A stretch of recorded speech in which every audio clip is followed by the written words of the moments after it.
विद्या और श्रुति जी।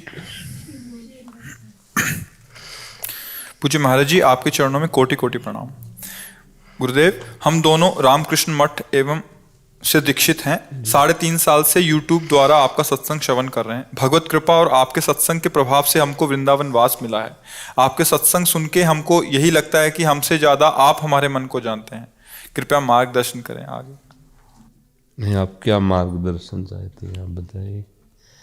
बातें होती कि हम सबका मन एक ही सृष्टि विधान से रचा गया है। जब हम अपने मन को पढ़ते हैं और बोलते हैं तो सबके मन का हो जाता है उसी में। समष्टि मन, जैसे जितने भी पंचभूत हैं शरीर सब एक ही तो है ना, ऐसे ही मन जो बना हुआ है जिस धातु से, वो सबका एक है। जब हम अपने मन में तदात्म होकर देखते हैं और फिर बोलते हैं तो तुम्हारे सबके मन की होती, क्योंकि वो मन तो एक ही है ना, सब जगह स्फुरित हो रहा है। ऐसे ही परमात्मा सब जगह स्फुरित हो रहा है, भेद किसी का नहीं है। देखो शरीरों में पंचभूत सबके एक जैसे, मन सबका उसी धातु से बना है जिस धातु से हमारा बना हुआ है, और आत्मा सबकी एक ही है। फिर ये जो प्रपंच है इसी का त्याग कर दे तो महात्मा हो गया। इसी प्रपंच में जो सत्यत्व बुद्धि करके भ्रमित होता रहता है, मैं स्त्री में पुरुष में गुणवान में रूपवान, वो नीच वो उत्तम, इसी का नाम प्रपंच है। और ये जो प्रपंच में फंसता है वो सच्चिदानंद तत्व का अनुभव नहीं कर पाता, और जो सच्चिदानंद तत्व की तरफ चलता है प्रपंच उसकी दृष्टि में नहीं रह जाता। जड़ चैतन्य कछु नहीं दिखत, जित दिखत तित श्याम खड़े, वो अपने प्रभु को देखता है, वही है। ये केवल माया की मलिनता हमारे अंतःकरण में ऐसी छा गई है कि हम अपने प्रभु को नहीं देख पा रहे हैं। सब साधना का फल है एकमात्र प्रभु के सिवा हमारे मन में कुछ न रह जाना, हमारी बुद्धि में कुछ न रह जाना, हमारे चित्त में कुछ न रह जाना, हमारे अहंकार में न रह जाना। और ये हम कर पावे बहुत कठिन है, प्रभु करें बहुत सरल है। इसीलिए शरणागति का मार्ग है कि प्रभु की शरण में होकर उनके नाम का कीर्तन, नाम का जप, उनकी सेवा और उनकी महिमा, बस ये हमारे चित्त में छा जाए, खत्म हो गया। ये जो प्रपंच छा गया है इसको हटाना है। साधना इसी बात की है, भगवान को भरना है और संसार को निकालना है जो हमारे हृदय में है। बाहर से कोई परिवर्तन की बात नहीं होती। देखो, चाहे जो भेष रख लो बाहरी ही तो है ना, चाहे जहां रह जाओ सब बाहरी बात है। बात अंदर की सुधरनी चाहिए, तब सब बात बनेगी। और अंदर की तभी सुधरती है जब आपका लक्ष्य दृढ़ हो जाए। जैसे ये हृदय में ठान लिया कि मुझे भगवत प्राप्ति करनी है, तो कुछ अच्छा नहीं लगता। वो मतलब अंदर ही अंदर कैसी आग लगती हो तो प्रभु जाने, वो बता भी नहीं सकता। अंतर दाव लगी रहे धुआं न प्रगटे कोई, कह जाने दिल आपनु या जा सिर बीती हो। जिसके हृदय में वो स्थिति हो या जो उसकी मांग कर रहा है, वो अंदर ऐसी आग लगती है कि सब भस्म कर देती है। जितनी भी वासनाएं हैं, जितनी भी इच्छाएं हैं, जहाँ इनका नाश हुआ तो बस प्रभु प्रकाशित हो जाते हैं। वो कहीं छुपे थोड़ी है, यहीं बैठे हुए हृदय में। वही वो है, दूसरा कुछ है नहीं। दूसरा जो मान रहे हैं उसको हटाना है। जो हमने दूसरी मान्यता कर रखी उसको हटाना है, उसको हटा दे। जैसे शरीर है ये दूसरा है, ये हमारी मान्यता में बैठ गया कि मैं हूं। अंतःकरण ये दूसरा है, ये सब प्रकृति जनित रचना है। मैं किसी की रचना नहीं हूं। मेरा जो स्वरूप है किसी की रचना नहीं, भगवान की भी रचना नहीं। जो हमारा स्वरूप है वो भगवान की रचना नहीं, वो भगवत स्वरूप है, ये रचना है। कृति माने रचना होता है ना, प्रकृति, प्रकृति के द्वारा सब कुछ रचा हुआ है। हमारी रचना नहीं हुई है, हम हैं। ये रचना नहीं, ये है। जो है तत्व है वही आत्मस्वरूप है, वही ब्रह्म स्वरूप है, वही भगवत स्वरूप है। जो प्रकृति की रचना उसको मैं मान लिया, मेरा मान लिया है। बस इतनी साधना है, इसको छोड़ना है। अब चाहे जितने जन्म में छोड़ पाए या जितने समय में छोड़ पाए, ये जो रचना है इससे अपने को हटाना है। अंतर से लेकर स्थूल शरीर, सूक्ष्म शरीर, कारण शरीर और बाहरी प्रपंच। अब ये ऐसे छोड़ने में बड़ा कठिन लगता है। जैसे दलदल से निकलना बड़ा कठिन लगता है, लेकिन कोई निकला हुआ पुरुष हाथ में हाथ मिला दे और हम दोनों एक ही झटके में, हम निकालना चाहें और वो निकलना चाहे, दोनों एक झटके तो निकल जाएगा। ऐसे ही सदगुरु जो इस माया प्रपंच से मुक्त है, वो कृपा करके हमको स्वीकार करे और हम उसके आदेश को स्वीकार करें, उनके उपदेश को स्वीकार करें। ये वो हाथ पे हाथ मिलाना, निकल जाओगे। नहीं तो ममता मोह का ऐसा दलदल है कि बार बार विचार करो, जैसे दलदल से निकलने वाला प्रयास करे तो और धस जाता है। ऐसे हम बार बार विचार करते हैं कि जन्म भगवत प्राप्ति के लिए कभी काम आके गिरा देता है, कभी क्रोध गिरा देता है, कभी मोह गिरा देता है। फिर ऐसी निराशा होती कि शायद हम अधिकारी नहीं हैं, शायद काल हमारे अनुकूल नहीं है, शायद ईश्वर की इच्छा नहीं, शायद हमारा प्रारब्ध नहीं। ये सब व्यर्थ की बातें उसके दिमाग में आने लगती। भगवत प्राप्ति काल से नहीं होती कि समय आएगा तो भगवत प्राप्ति हो जाएगी। भगवत प्राप्ति प्रारब्ध से नहीं होती। भगवत प्राप्ति हमारी स्वीकृति है, क्योंकि हमारा स्वरूप है, हमारी स्वीकृति। अब ये स्वीकृति इसलिए नहीं हो रही कि इतनी जोर की स्वीकृति है, मैं स्त्री हूं मैं पुरुष हूं, मैं करता हूं, मैं भोगता हूं, इसी में विचरता रहता। अंदर की वृत्तियों को देखो, प्रभु के नाम रूप में कहाँ विचरता है, इसी इधर विचरता रहता है सृष्टि में। इसी को अभ्यास योग युक्तेन चेतसा नान्यगामिना, हम ऐसी स्थिति बना लें कि हमारा चित्त प्रभु के सिवा और कहीं जाए ना। अभी परमानंद में निमग्न हो जाओगे, भारी से भारी कष्ट को मुस्कुरा कर सह जाओगे। प्रेम में बहुत बड़ी सामर्थ्य है। अगर भगवत चरणारविंद में थोड़ा भी प्रेम हो जाए तो मृत्यु भी फूल जैसी लगती है। देखो संसार में, देखो उनको यद्यपि प्रेम नहीं है, राग है, मोह है, पर वो एक दूसरे के शरीर से राग कर लेते हैं तो मृत्यु उनके लिए खिलवाड़ हो जाती है। वो बिछुड़ना पसंद नहीं करते, मृत्यु पसंद। और हम सच्चिदानंद आत्मस्वरूप प्रभु से प्रेम करते हैं। हमको कोई विषय छोड़ा दे, उनका स्मरण भुला दे, उनके चरण से हटा दे, कहाँ प्रेम रहा।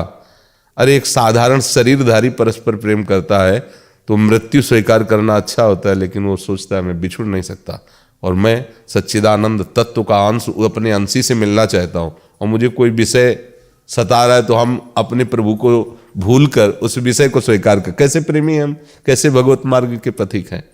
इसलिए जो प्रभु की आनंदमयी वृत्ति में डूबना चाहता है, भगवदानंद में डूबना चाहता है, उसको इस रचना से अपने मन को हटाना होगा। तन भले कहीं बना रहे, मन को हटाना होगा, मन को प्रभुमय करना होगा। पैंट शर्ट पहने हो, कुर्ता पैजामा पहने हो, या लंगोटी लगाए हो, या जैसे ये सब बाहरी, इनका कोई महत्व नहीं। एक आचार्य परंपरा के वेश है, उपासना, लेकिन इससे भगवत प्राप्ति नहीं होती। भगवत प्राप्ति अंतर से होती है। अंदर से भगवत का चरणारविंद का चिंतन हो रहा, भगवत नाम का चिंतन हो रहा, भगवत रूप का चिंतन हो रहा है, अपने आत्मस्वरूप में स्थित है, हो गया भगवत प्राप्ति।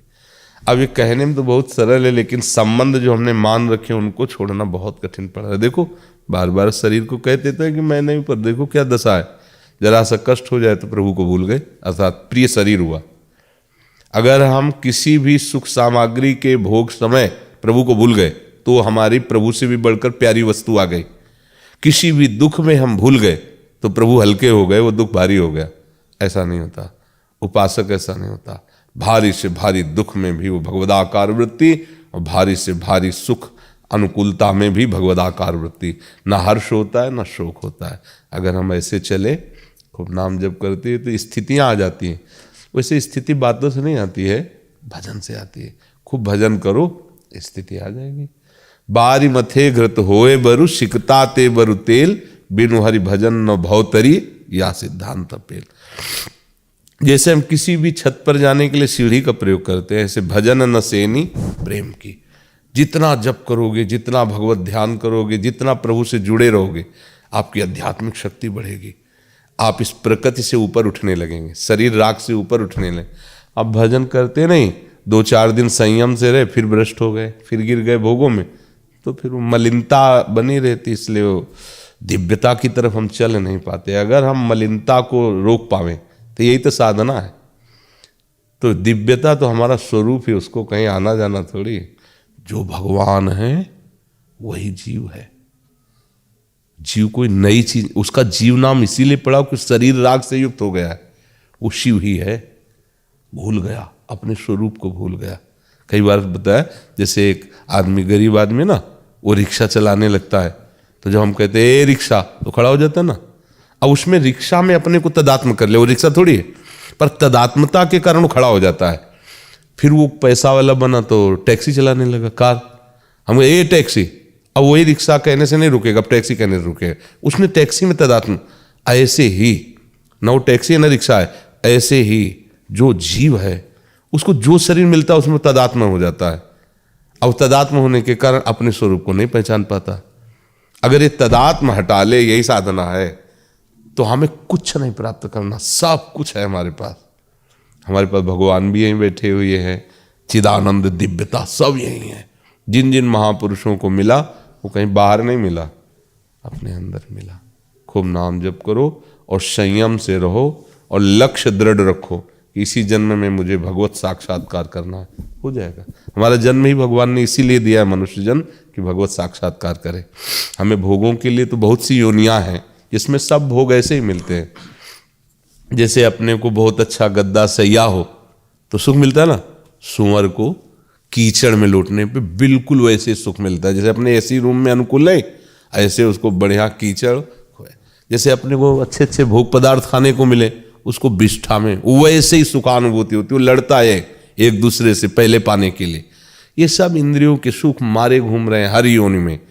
ये मनुष्य जन्म इंद्रियों के भोगों के लिए नहीं मिला है, ये मिला इंद्रियातीत आनंद के लिए, गुणातीत आनंद के लिए, कालातीत आनंद के लिए।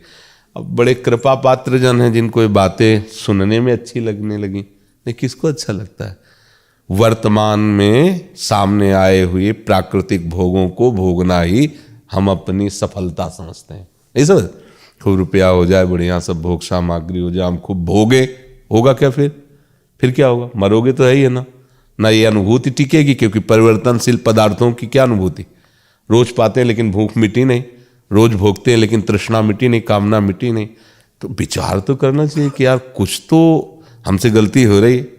नहीं, इतना खाने पर हमें कभी तो तृप्ति हो जाए, इतना भोगने पर कभी या नहीं होगी। और जब प्रभु से अपना चित्त जुड़ा तो फिर हृदय से आने लगता है अब कुछ नहीं चाहिए। हृदय शांत हो जाता है, निर्विकार हो जाता है, कूटस्थ, बिल्कुल कोई भी विकार प्रवेश ही नहीं कर सकता हृदय में। काम क्रोध आदि प्रवेश ही नहीं कर सकता, घनीभूत हृदय हो जाता है। तो खूब भजन करो। सुनीता शर्मा जी, राधा वल्लभ श्री हरिवंश। गुरुदेव, आपके चरणों में कोटि कोटि नमन। गुरुदेव, नाम जप होता है आपकी कृपा से, परंतु जप के साथ प्रपंच भी चलता रहता है, कोई क्या परेशानी नहीं, कोई परेशानी नहीं। वो जो है वो निकल रहा है। हम लोगों को तटस्थ भूमिका निभानी चाहिए उस समय, ना दुखी होना चाहिए ना सुखी होना चाहिए। कुछ अच्छी बातें फेंकता है अनुकूलता, कुछ बुरी बातें फेंकता है, मन जो उसमें जमा है चुप रहो। झाड़ू लग रही है, निकल रहा है, वो आ नहीं रहा है, वो प्रपंच में फंस नहीं रहा, क्योंकि नाम चल रहा है ना, वो प्रपंच से मुक्त कर रहा है। जितने प्रपंच हैं सब बाहर निकल रहे हैं। दरवाजे पे बैठा हुआ आदमी दोनों को देखेगा, आते हुए को भी और जाते हुए को। अगर उससे बातचीत करने लगे तो रुक जाएगा, अगर उसको प्यार दिखाया तो रुक जाएगा, झगड़ा करोगे तो रुक जाएगा। तीनों बातें नहीं करनी, उसको समझाना नहीं है, उससे द्वेष नहीं करना है, न उससे राग करना है। आपको नाम जप करना है, आपका लक्ष्य नाम है, राधा राधा। और वो आप फेंक रहा है निगेटिव पॉजिटिव, वो सब निकल नहीं। राधा, एक दिन ऐसा आएगा वो शांत हो जाएगा, क्योंकि नया कुछ जा नहीं रहा, नया सच्चिदानंद में, और पुराने को नष्ट करने के सामर्थ्य उस नाम में है, वो सब नष्ट हो रहा है। एक दिन हृदय निर्मल हो जाएगा। अगर संत महात्माओं को जो भगवदानंद मिला है, निर्मल हृदय न होता तो कैसे मिलता? तो कैसे हुआ? नाम। गोस्वामी तुलसीदास जी कहते हैं, भगवान शंकर को साक्षी करके कहते हैं कि हमारी जीव गर जाए, नष्ट हो जाए, यदि हम इतना भी मिथ्या बोलते हो। हमारे जीवन में जो कुछ है रा और माँ है, उनका ये दो नाम, दो अक्षर, ये नाम जो है ना, यही हमारा जीवन है। हम भगवान शंकर को साक्षी करके कहते हैं, अर्थात जो कुछ मुझे मिला है राम नाम से मिला है। ऐसे ही अपने पास राधा नाम है, अपने पास कृष्ण नाम है, राधा वल्लभ नाम है, हरिवंश नाम है। हम जो गुरु प्रदत्त नाम है उसको रटे, जपे, ध्यान करें, मन में बसाए, तो सब शक्तियाँ, सब कुछ ज्ञान सब प्राप्त हो जाएगा। परेशान होने की जरूरत नहीं, सब प्रपंच नष्ट हो जाएगा। जी। आशीष शर्मा जी, राधा वल्लभ श्री हरिवंश। गुरुदेव, आपके चरणों में दंडवत प्रणाम। गुरुदेव भगवान, आजकल सभी बाजार के चंदन में बहुत अधिक केमिकल का उपयोग होता है और चंदन की लकड़ी भी नकली मिल रही है। ऐसे में हम अपनी प्यारी सुकुमारी जी को कौन सा चंदन लगाएं? सब तो नकली चंदन नहीं मिलता होगा, क्योंकि ऐसा नहीं है भगवान की सृष्टि में कि अब ये नहीं, आप नहीं कह सकते। चाहे जितना घोर कलयुग आ जाए, कोई न कोई भगवान का प्रेमी महात्मा रहेगा, और चाहे जितना सतोगुण सतयुग आदमी हो, कोई न कोई राक्षस रहेगा।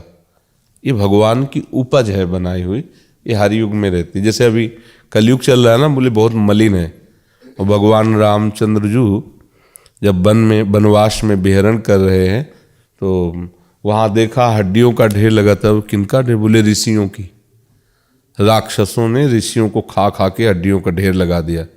अभी कलयुग में तो ऐसा नहीं होता, अब महात्माओं को पीटा जा रहा है, सताया जा रहा है, ये तो हो सकता है, लेकिन खा रहे हो मूली गाजर की तरह अभी ऐसा नहीं। अभी तो हम कीर्तन कर रहे हैं, जयकार कर रहे हैं, अभी कोई ऐसी बाधा नहीं।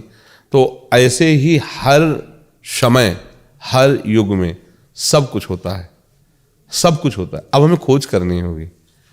लकड़ी, उसमें चंदन की सुगंध नहीं की, पवित्र लकड़ी है ना, केसर मिला दिया उसमें और घस करके थोड़ा कपूर मिला दिया, श्री जी को लगा दिया।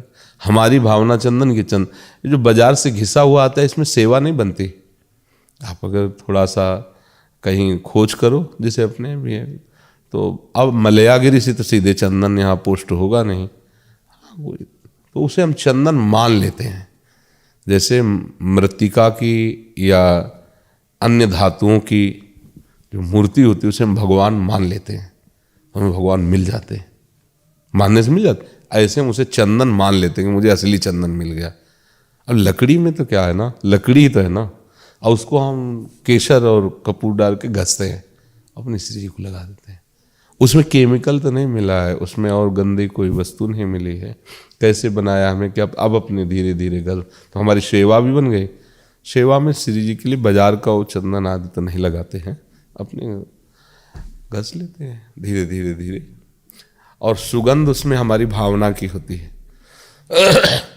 श्री जी के श्रीअंग की जो सौरभ है, सृष्टि में कोई सौरभ है ही नहीं, क्योंकि जितनी सौरभ सब प्राकृतिक है। और श्री जी के श्रीअंगी की सौरभ तो लालजू के भी मन को चुरा रही, जो भगवान है। उनके लिए जो इत्र है, चंदन है यहाँ का, मुझे लगता है कि कहीं किसी भी प्रकार से उनके योग्य तो है ही नहीं, क्योंकि प्राकृतिक है। पर हम उन वस्तुओं के सहारे अपनी भावना पहुंचा देते हैं। श्री जी वस्तुओं की भोक्ता नहीं है, उस वस्तु में जो आपको भाव जाता है उसको श्री जी लेते हैं। जैसे आपके अंदर भाव, आज श्री जी को खीर पवाते हैं, आज श्री जी को कढ़ी चावल फुल्का गरम गरम, आप एकदम भाव में मगन, आज श्री जी पा रहे हैं। बनेगा, भोग लगेगा बाद में, श्री जी आपको जो भाव बन रहा है ना, वो सीधे पा रहे। अब आपका आज पकौड़ा चटनी, ये सुनो, वो कहा है कि भोग लगा पाना, जैसे दिखा दो श्री जी को, ज्यादा मत रखो, नहीं तो गर्म ठंडे हो जाएंगे, फिर स्वाद लाओ दिखा के। वो कुछ नहीं, चिदानंद बप्पू, उनको पकौड़ी कचौड़ी रोटी दाल सब्जी खीर थोड़ी चाहे। आपका जो भाव, अच्छा चंदन हो श्री जी के पत्रावली का, ये जो भाव है ना, चंदन भले वो ठीक नहीं, लकड़ी चंदन की नहीं, पर आपका भाव चंदन का हुआ तो श्री जी को शीतलता पहुंचेगी। भावोत्सवेन भजताम रसकाम। अगर हम ऐसे एक प्रश्न करके देखें तो कोई भी सामग्री सृष्टि की भगवत प्रसन्नता के लिए नहीं रह गई। क्या रह गया? तो दूध भी शुद्ध नहीं, घी भी शुद्ध नहीं। अब वो गाय का दूध कह के लो, पता नहीं क्या क्या मिला हुआ क्या।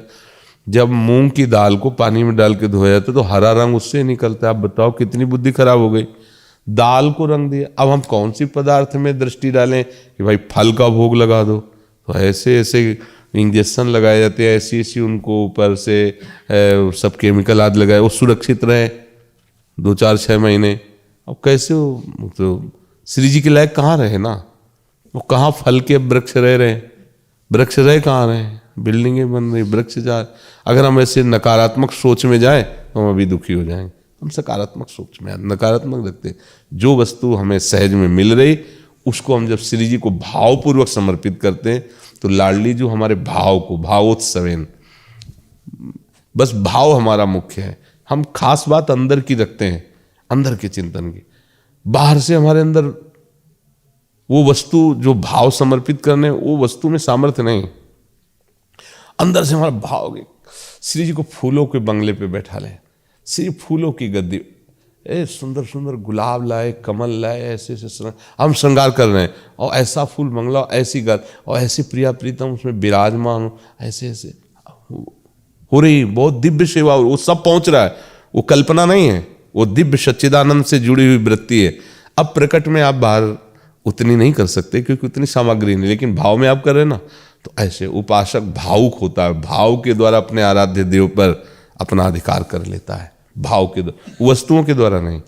देखो वस्तु में दुर्योधन और दुशासन ने मिलकर के बहुत सुंदर व्यवस्था की थी कि द्वारिकाधीश श्री कृष्ण संधि के लिए आ रहे, उनको अपने पक्ष में कर लेंगे। भगवान से कहा कि आइए, और गर्व से कि दिखाते हैं तुम्हें राज वैभव हमारे पास क्या है। वो मतलब नहीं मानते थे कि ये भगवान है, बुद्धि खराब थी ना, इसीलिए वो नहीं मानते थे। आओ तुम। भगवान ने कहा तुम्हारे अंदर प्रीति नहीं, मेरे अंदर क्षुधा नहीं, भूख नहीं। तुम्हारे अंदर दो ही जगह भोजन किया जाता है, या तो प्रीति हो आपके अंदर या तो भूख हो हमारे अंदर। भगवान ने कहा हमारे अंदर भूख नहीं, तुम्हारे अंदर प्रीति नहीं। और वहां चल दिए, पहुंचे विदुरानी जी के घर, और वहां जाके कहते हैं कि मुझे बहुत भूख लगी है, कुछ पवाओ। उनको तो शुद्ध ही नहीं, इतनी भाव में डूबी हुई। उन्होंने कहा क्या पवाएं? भगवान केला, वो शिथिल है तो भगवान केला ला के उनको देते हैं, वो ऐसे छिलती, गूदा फेंक देती है, छिलका पवा रहे। भगवान इतने स्वाद से पा रहे हैं, जैसे विदुरानी जी के अश्रु चलने से भगवान पुलकित हो रहे। ये था माम प्रपद्यन्ते। अब देखो कैसा भोग लग रहा है, क्या है, छिलका कोई भी नहीं खाता, भगवान पा रहे। विदुर जी को पता लगा कि सरकार घर में पधारे, भागते हुए आए। जब ये दृश्य देखा तो डांटा विदुरानी, करे तुम्हें समझ में नहीं, प्रभु को क्या पवा रही है। छीन लिए, गूदा पवाया तो भगवान ने कहा वो स्वाद नहीं जो विदुरानी जी के केले के गूदे में, वो स्वाद नहीं जो छिलके में। क्यों? अब वो भाव में भीनी हुई, डूबी हुई प्रभु को पवा। भाव खास बात है। भाव से द्वारिकाधीश, जिसके वैभव के सामने त्रिभुवन में कोई नहीं, फिर उनके समान कौन हो सकता है। सुदामा जी के चावल के टुकड़े छीन के पा रहे, और बार बार ऐसे पाते जा रहे, पुलकित हो रहे, कह रहे ऐसा आज तक हमने नहीं पाया। लो, रोज 56 भोग लगते हैं, द्वारिकाधीश है, पर ऐसा दैन्यता और प्रेम से सने हुए चावल के टुकड़ों को भगवान सरा सरा के पा रहे, सबरी जी के बेर को भगवान पुलकित होकर के पा रहे। अगर वस्तुओं से भगवान की सेवा पूर्ण होती तो धनी मानी लोग कर लेते, न किंचन जनों को भगवान कैसे मिलते। भगवान भाव से मिलते हैं। अगर एक ही रोटी केवल है और आप अंदर से एकदम प्रेम में, भाव में डूबे हुए, नाथ मैं गरीब नीच आपको क्या भोग, भगवान सीधे उस रोटी को पाएंगे। यद्यपि भगवान ही सबके भोगता है, सब रूपों में विराजमान, भाव नहीं। और भाव है तो जैसा आपका भाव वैसे ही वो भूखे हैं, वैसे भूखे हैं। भाव को बहुत बड़ा समर्थ होते हुए भी भगवान भाव के आगे असमर्थ है। आप जैसा भाव करेंगे भगवान उस भाव का अनुकरण करते हैं। एक बार नारद जी भगवान के दर्शन करने गए नंदालय में, तो बड़ी डेहरी मोटी, तो उस डेहरी में भगवान चढ़ रहे थे बाल गोविंद घुटनों के वजह से। अब छोटे छोटे श्री चरण, छोटे छोटे कर कमल, तो छाती रखी ऐसे करके, पीछे के चरण उठ गए और आगे हाथ नीचे गया नहीं, तो बीच में ऐसे टंगे रो रहे हैं। नारद जी दर्शन करने के साष्टांग दंडोत किया, बोले प्रभु अभी निकाल दो, ये तुम्हारे लिए नहीं हो रहा, तुम तो जानते हो ना, दूर खड़े केवल बीणा में हमारे नाम कीर्तन करो, ये जिनके भाव के लिए हम रो रहे हैं उनको आने दो। मैया भागती हुई आई लाला के रोने, अरे मेरा लाला, ऐसे उठाया, छाती से लगाया और दासियों को डांटा, तुम्हें दे इतना सुकुमार देखो कैसे कष्ट। नारद जी को एक चरण बढ़ाया तो ब्रह्मलोक भी छोटा पड़ गया, वो नंद की डेहरी को नहीं पार कर पा रहे हैं। यह है भाव की अधीनता। सुख देना है ना वात्सल्य का, तो भगवान ऐसे। हमारे प्रभु सर्व सामर्थ्यशाली होते हुए भी भाव के बंधन को नहीं तोड़ पाते। जिसने भाव में प्रभु को बांध लिया वो हर समय प्रभु उसके पीछे रहते हैं। जी लक्ष्मी जी हिसार से। सतगुरुदेव भगवान के चरणों में प्रणाम। गुरुजी, मैं पिछले 20 साल से राधा स्वामी व्यास से दीक्षित हूँ। नाम जप भी करती हूँ, परंतु गुरुदेव आप बताएं क्या कारण है, मुझे अभी तक अंदर से प्रभु का कोई अनुभव नहीं होता। किसका है? प्रभु का अनुभव उसका होता है जो प्रभु के लिए व्याकुल है। शरीर में राग है, संसार में राग है, शरीर संबंधियों से अपनापन है, तो प्रभु का कैसे अनुभव हो? प्रभु का अनुभव करने के लिए मन भी तो चाहिए। हमारा मन तो तन में फंसा हुआ है, संसार में फंसा हुआ, किस मन से अनुभव करें? क्यों माता जी समझ रहे? जब तक शरीर प्रिय लग रहा है, शरीर के संबंधी रिश्ते नाते प्रिय लग रहे हैं, तब तक प्रभु कैसे अनुभव में आए? वो तो उसी के अनुभव में आते हैं जो प्रभु के लिए अपने प्राणों को भी तुच्छ समझ लेता है कि अब बस जब नहीं मिले तो हमारे प्राण निकल जाएंगे, ऐसी स्थिति तो अनुभव में आ जाते हैं। और ये स्थिति गुरु मंत्र के खूब भजन से आती है। अब आप कह रहे हो 20 साल हो गया, 20 साल तो बहुत समय होता है। इसका मतलब है कि तन्मयता नहीं रही, भजन ठीक से होता नहीं रहा, लक्ष्य को समझा नहीं, इसलिए समय चला गया। 20 जन्म चले जाते हैं। अगर सही ढंग से चले तो कुछ ही काल में आध्यात्मिक उन्नति का अनुभव होने लगता है। अगर ऐसा हो तो फिर जितने संत महात्मा भगवत प्राप्त हुए वो कैसे होते? उसी मंत्र से, उसी नाम से हमें वो तत्व का अनुभव होता है। तो हम कहीं गलत हैं, इसलिए हम मंजिल में नहीं पहुंच पा रहे। तो इसलिए ये बढ़िया बात है कि आप अपनी गलती को समझते हैं कि हाँ हमारे कमी है। नहीं तो प्रायः लोग मंत्र या गुरुदेव में या आराध्य देव में कमी समझने लगते हैं कि इतने दिन जपते हो गया तो मंत्र ने कोई चमत्कार नहीं दिया, तो हो सकता है मंत्र में पावर ना हो या गुरु में ही पावर ना हो। ऐसा नहीं है, पावर हमारे भाव से आता है।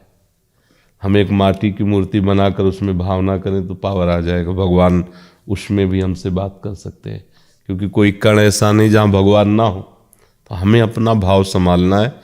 हमारे अंदर भूख पैदा हो जाए प्रभु से मिलने की, सब बातें बन जाएंगी। पर भूख ही नहीं ना प्रभु के मिलन की या तत्व अनुभव की भूख। अब जिया नहीं जा रहा प्रभु के बिना, तभी बात। ये पहचान है जहाँ भगवत प्राप्ति की बात अंदर आई ना कि अब मुझे भगवत प्राप्ति करनी है, तो उसके अंदर ये स्थिति आ जाती है। नहीं खान पान ते भावे है, नहीं कोमल वसन सुहावे है, सब विषय लगे ते खारा है, हरियासिक का मग न्यारा है। नारायण हरि भजन में ये पांचों न सुहात, विषय भोग, निद्रा, हंसी, जगत प्रीति, बहुबात। ये 5 बातों में सुधार हो जाए तो भगवत प्राप्ति हो जाएगी। हमारा जो विषयों के प्रति प्रियता है, संसार के प्रति सतत्व बुद्धि है, शरीर में जो ममता अहमता है, ये समिट के भगवान के चरणों में लग जाए, भी भगवान की प्राप्ति हो जाए। पर अपने लोग बहुत जन्मों से इस माया में फंसे, इसलिए नहीं निकल पा रहे हैं। और गुरु ने जो मंत्र दिया है, नाम दिया, वो सामर्थ्यशाली है। कोई भी मंत्र, कोई भी नाम, सबको प्रणाम है। उसको जप के देखे तो अनुभव में आ जाएगा। ऐसा है जी। गीता यादव जी, राधा वल्लभ श्री हरिवंश। गुरुदेव आपके चरणों में कोटि कोटि प्रणाम। गुरुदेव आपकी कृपा से इस अधम को युगल चरणों की सेवा प्राप्त हुई है। पिछले 6 महीने पहले कुछ युगल सरकार की सेवा से जीवन पूरा बदल गया। गुरुदेव हृदय में आनंद भी बहुत रहता है, पर साथ ही मन में एक डर सा लगा रहता है कि मुझसे सेवा में कोई अपराध ना हो जाए। नहीं तो प्रभु को प्रभु भगवान मान के सेवा ना करो, संबंध मानकर सेवा करो तो भय खत्म हो जाएगा। भगवान मान के करोगे तो भय रहेगा, और अपने मान के करोगे तो भय नहीं रहेगा। और सच्ची सेवा अपने भाव से ही होती है। मेरे प्रभु पिता हैं, मेरे प्रभु स्वामी हैं, मेरे प्रभु प्रीतम हैं, मेरे प्रभु बालक हैं, मेरे प्रभु दोस्त हैं, यही संबंध है। तो कोई संबंध उनसे मान लो, जो संबंध मानो उसे दृढ़तापूर्वक मान लो, तो फिर भय खत्म हो जाएगा। अपने मित्र से बात करने में, उसको दुलार करने में, अपने प्रीतम से प्यार करने में कहीं भय लगता है क्या? अगर भगवान मानेंगे तो भय लग जाएगा कि भगवान शास्त्र उनकी महिमा गाता है, कहीं त्रुटि हो गई तो ऐसा। और जब अपना संबंध मान लेते हैं तो फिर त्रुटि का भय नहीं रहता, फिर उसमें दुलार प्रकट होता है। जैसे अब भगवान को बालक माना कि भगवान मेरे वात्सल्य भाव में बालक ही तो माना। अब वो हर समय इसी बात का चिंतन करता है कि उनको अनुकूल हम सुख पहुंचा सके। उसको डर इस बात का नहीं लगता कि अपराध बने, उसको डर रहता है कहीं भूखा ना रह जाए, कहीं ऐसा ना कि हमारी दृष्टि ओझल हो जाए और उसको कष्ट पहुंचे। हर समय अपनी भावना में। एक माई थी, वो परिक्रमा दिया करती थी, गौड़ेश्वर संप्रदाय से थी, टाट पहनती थी, गोपाल को लाला मार, इधर टॉफी, इधर मीठा, दूध, ऐसे पूरा सब टांगे रहती थी। थोड़ी थोड़ी देर गोपाल को ऐसे करके थोड़ा दूध पिलाती, फिर कभी टॉफी खवाती, कभी, और टाट पहने थी माता जी वो। अब गोपाल को बालक माँ, उसको भय है क्या? आसपास सब सामग्री अपने गोपाल की टांगे, गोपाल को छाती से लगाए, दुलार करे, गोपाल के पास पहुंच गए। हमें अगर वास्तविक सेवा का सुख लेना है तो अपने प्रभु को अपना मानना होगा, और अपने हैं वो, और जब हम अपना मानते तो भय नहीं रहता। देखो, चाहे जितना बड़ा पदाधिकारी हो, लेकिन जब हमारा प्रीतम है, पदाधिकारी की तरह मिलोगे जाके तो बड़ी समस्या मिलेगी। फिर शासन है और हमारा प्रीतम है, तो जैसे मान लो गार्ड रोकने लगे, कोई बड़ा पदाधिकारी तुम्हारा पति है और गार्ड ना जानता हो, रोकने लगे तो तुम साहब से मिलना, साहब बता जाके अपने साहब से मैं कौन हूं, जा। वो समझेगा ऐसी बात कौन कहता साहब के सामने, क्योंकि साहब को साहब थोड़ी मान रही है, वो तो हमारा प्रीतम है, हमारा प्यारा है। ऐसे ही भगवान से जब संबंध हो जाता है ना, तो सृष्टि में किसी से भय नहीं रहता। इतना बड़ा स्वामी हमारा प्यारा दोस्त है, हमारा प्यारा मित्र है, हमारा प्यारा पुत्र है, हमारा प्यारा पति है, हमारा स्वामी है। ये जो शांत भाव के ऊपर दास से सख्य वात्सल्य है ना, ये बड़े रसमय भाव है। फिर भय खत्म हो जाता। हमारा दोस्त है क्या? सखा कोई डरता है क्या? अगर कोई कहता भगवान, तो कहता है कन्हैया भगवान है, ये कन्हैया तू भगवान है, बोले नहीं हम भगवान नहीं, ये तो जो ऐसे ही कह रहे, हम तो तुम्हारे मित्र है, ऐसा। तो डर तब तक लगेगा जब तक भगवान मानोगे, तो भगवान में तो डर है ही। भगवान तो फिर भगवान है, भगवान होते हुए भी वो हमारे प्यारे हैं, वो हमारे अपने हैं, हम जिस भाव से चाहें उनको दुलार कर सकते हैं जी। आरती त्यागी जी। गुरुदेव, आपके चरणों में कोटि कोटि प्रणाम। गुरुदेव, हमारे अंदर बहुत कमियां हैं, उसे अपने अनुशासन में ले लीजिए। गुरुदेव, हमारे मार्गदर्शन कीजिए, दिशा प्रदान। हमारे अंदर कमियां नहीं, कमियों को अपने अंदर लिए हम, बस शब्द को समझना होगा। हमारे अंदर तो प्रभु बैठे हुए हैं, जो हमारा स्वरूप है तो प्रभु का अंश है, उसमें कमी प्रवेश ही नहीं कर सकती। कमियां हमारे अंदर नहीं, हमने कमियों को पकड़ रखा है। जब जान रहे हो कमियां, छोड़ दो, खत्म हो गए। जैसे हम कोई गंदी चीज पकड़े, अब हम कह रहे कि कोई छुटा दे, अरे छुटा कर दे, तुम छोड़ दो, ऐसे खत्म हो गए। आप ही तो पकड़े हुए हो, आप में कोई कमी प्रवेश नहीं कर सकती, क्योंकि आप भगवान के अंश हो। आपने कमियों के मूल जड़ को, शरीर को, इंद्रियों को, मन को अपना मान रखा है, पकड़ रखा है, उसी से भोग रहे हैं। इसीलिए सारी कमियां हमें दिखाई दे रही हैं अपने में। अपने का हम तात्पर्य शरीर से ले रहे हैं। देखो, हम अपने का तात्पर्य भगवान के अंश से ले रहे हैं, जो हम हैं। हम शरीर नहीं है, भगवान के अंश है, हम में कोई कमी नहीं जा सकती। हम कमियों को पकड़े हैं, कमियों को स्वीकार किए हैं, तो जिसको हम पकड़े उसको छोड़ दें, कोई परेशानी नहीं। पर हम इतने कमजोर हो गए कि लगता है इसको कैसे छोड़ सकते हैं, क्योंकि उसमें सुख बुद्धि हो गई है। ये भोग, ये खाना पीना, देखना सुनना, ये सब, तो इसमें लगता है इसके बिना तो जीवन ही बेकार है, ऐसा लगेगा। पर अगर हम भगवान का भजन करें, उनके आश्रित रहें, तो ये ज्ञान आ जाएगा। कमियां कोई नहीं है। अगर शरीर को लेके बात करो तो सब कमियां ही हैं, प्रभु को लेके बात करो तो कोई कमी नहीं है। आप अंदर से प्रभु को अपना मानिए, उनका चिंतन कीजिए। आप एक दिन देखेंगे जो एक महात्मा का हृदय होता है वही तुम्हारा हृदय हो जाएगा। और चाहे कोई कितना बढ़िया आदमी हो, शरीर संसार के भोगों का चिंतन करे, एक गंदा आदमी के जैसा हृदय होता है, वैसे उसका हृदय हो जाएगा। चिंतन का प्रभाव होता है। अगर प्रभु का चिंतन करोगे तो प्रभु में हृदय हो जाएगा, भोगों का चिंतन करोगे तो भोग में हो जाएगा। वैसे आप प्रभु में ही हैं, पर आप भोगों का चिंतन करेंगे, संसार का, राग द्वेष का, तो हृदय मलिन हो जाएगा। हमको खुद सुधारना है। सुधार क्या करनी? हम जो जो पकड़ रखा है वो प्रभु के चरणों में समर्पित कर दें। तो जब वैद्य शोध करके विष भी देता है तो दवा का काम करता है, और ऐसे विष खा लो तो मर जाओगे। प्रभु को सब कुछ अपना समर्पित करके उनके दास हो जाओ, तो ये माया भी आपको दुलार करने लगेगी। देखो, ये शरीर माया ही तो है, कपड़ा माया ही तो है, ये शब्द माया ही तो निकल रहे हैं। आप हमें देख रहे हैं, माया में ही तो शरीर है।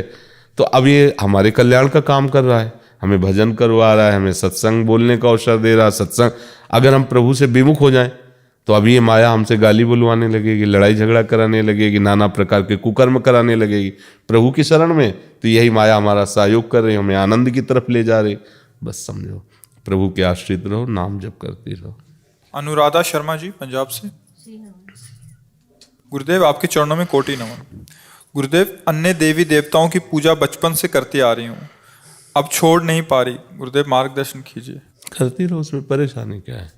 जब प्रियाजू की कृपा का तुम्हें अनुभव होगा तो अनन्यता आएगी। अनन्यता कोई छोटी मोटी बात थोड़ी है, पर कोई बुरा थोड़ी कर रहे हो। किसी भी देवी देवता की पूजा करना बुरी बात नहीं है। और गृहस्थी में सब चलता है। ये तो महान अपने जो हमारी उपासना है तो प्रेम की चरम सीमा वृंदावन की उपासना है। अब हो तो पढ़ाई ही में, स्कूल में ही, पर अब कक्षा 1 का विद्यार्थी और PhD का दोनों का मिलान नहीं हो सकता। अब 1 वाले को अगर PhD को उपदेश करो तो नहीं बनेगा, और PhD वाले को 1 का उपदेश करो तो नहीं बनेगा। तो ऐसे ही जो वृंदावन रस की उपासना है, आप ये समझ लो हाई क्लास है, इसके ऊपर कोई क्लास नहीं है। अब अपने लोग कहाँ हैं, तो जहाँ हो वहाँ बुरा नहीं है, उसी से धीरे धीरे आगे बढ़ोगे। जिस भी देवी देवता की पूजा करो उससे प्रार्थना करो कि आप सबकी कृपा से हम लाडली लाल के चरणों में जुड़ गए हैं, तो आप ऐसी कृपा सब करो कि लाडली लाल के चरणों से प्रेम हो, वही धीरे धीरे पहुंचा देंगे। सब में लाडली लाल विराजमान है। कृपा, कोई गलत बात हो तो हम निषेध करें, धीरे धीरे आगे। जी मृत्युंजय त्यागी जी। गुरुदेव आपके चरणों में कोटि नमन। गुरुदेव आज मेरा जन्मोत्सव है, मुझे आशीर्वाद दीजिए कि मैं श्री जी के चरणों में रहूं। गुरुदेव मैं श्री जी को अपनी दीदी मानता हूं। भैया श्री जी के भैया, इनको माला पहनाओ भाई श्री जी का। नहीं, बहुत बढ़िया है। किसी भी भाव से लाडली लाल। सुनो, थोड़ी देर राधा राधा जपते हो है? जपना, राधा राधा जपना। और देखो सुनो, हमारी तरफ माला तो पहनने को मिल ही जाएगा। हमारी तरफ देखो, गंदे बच्चों का संग मत करना। गंदे बच्चे जो गंदी बातें, गंदे स्पर्श, गंदे, ऐसे लोगों का संग न करना। क्योंकि श्री जी के भाई गंदे नहीं होते।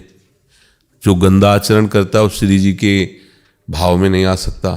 तो अभी बच्चे हो ना, जिसे स्कूल जाना है, मित्रों से मिलना है, गंदे बच्चों से, गंदी बातों से, गंदे खान पान से जब बचोगे तभी श्री जी को तुम अपना मान पाओगे। नहीं, श्री जी परम पवित्र है, तो तुमको पवित्र रहना होगा। भोजन गंदा नहीं, गंदे विचार नहीं, गंदा कृत्य नहीं। माता पिता के अनुशासन में रहकर और श्री जी के प्रतिभाव को थोड़ी देर राधा राधा जप लिया करो। ठीक है, पहना दो माला पे। ये श्री जी का प्रसादी, तुम्हारी बहन जी का प्रसादी माला है। अभी बहुत अच्छा लगता है किसी भी भाव से। जैसे बच्चा है ना, अभी अपने भाव जोड़ेगा, अब यही चल के परिपक्व भक्त हो सकता है, भले गृहस्थी में रहे। भाई गृहस्थी से ही तो विरक्ति के मार्ग की पुष्टता होती है। बाबा जी कहाँ पैदा होते हैं? आकाश में थोड़ी पैदा होते। कोई कितना भी बड़ा परमहंस हो, पैदा तो गृहस्थी में हुआ है ना। और कोई कितना भी परमहंस हो, उसका पेट गृहस्थी से ही भरता है। जब खप्पर ऐसे किसी न किसी दरवाजे में जाके मांगना पड़ेगा, या वो कोई गृहस्थ ही आके देता, मतलब आप नहीं मांगते तो हमारे पास आके आप दे रहे हो। भरण पोषण हम कहे जरूर है कि भगवान हमारा भरण पोषण कर रहे हैं, लेकिन भगवान आप सबके को प्रेरित करके कोई फल दे रहा है, कोई वस्त्र दे रहा है, कोई अन्न दे रहा है। हम वृंदावनवासी वास करते हुए भजन कर रहे हैं, तो हम पैदा गृहस्थ क्या हुए, और हमारा आज भी पोषण गृहस्थ से ही हो रहा है। गृहस्थी तो ला रहे हैं। तो अब ऐसा नहीं कि गृहस्थ आश्रम में भजन नहीं हो सकता। गृहस्थ आश्रम पर यही अवस्था होती है जहाँ से सुधार होता है। अभी गंदे बच्चों का संग हो जाए, खान पान गंदा हो जाए, तो फिर जीवन बेकार हो जाता है।